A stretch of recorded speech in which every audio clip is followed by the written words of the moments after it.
And my advice to any young PhD, and I've been asked this question many times recently, is diversify, because you can't rely on the career paths of the past to be open to Now, this sounds like, excellent advice, right? you. And I think that can take many forms, but I'm struck by how many historians these days are making a living from writing books and doing podcasts, educating a wide.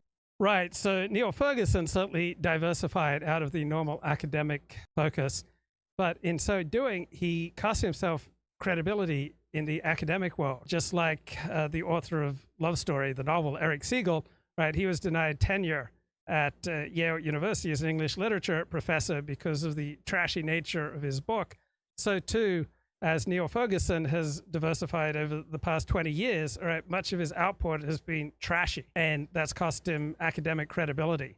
So diversifying, what could possibly go wrong? Sounds like wonderful advice, right? But you can diversify so that you cost yourself credibility with the one arena that's most important to you, right? I think that there's something called the John Yoo line that Andrew Gelman talks about, where once you cross it, right, once your output becomes sufficiently trashy, you can never regain your academic credibility.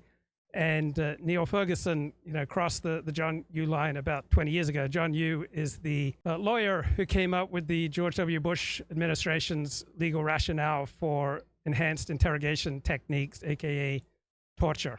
And you see his output. He's now at the University of California, Berkeley Law School, and his output is quite low IQ and doesn't stand up to academic analysis. And he's kind of given up trying to create academically respectable work. And Neil Ferguson gave up on that 20 years ago. Nathan Kofnas, by contrast, he is diversified, but he still maintains his primary focus on putting out academic quality work. He has to be careful, though, in his Twitter and Substack and video presentations that he doesn't undercut that. Because when you do academic work, you spend more time on it, right? You have more time to think through what you're doing.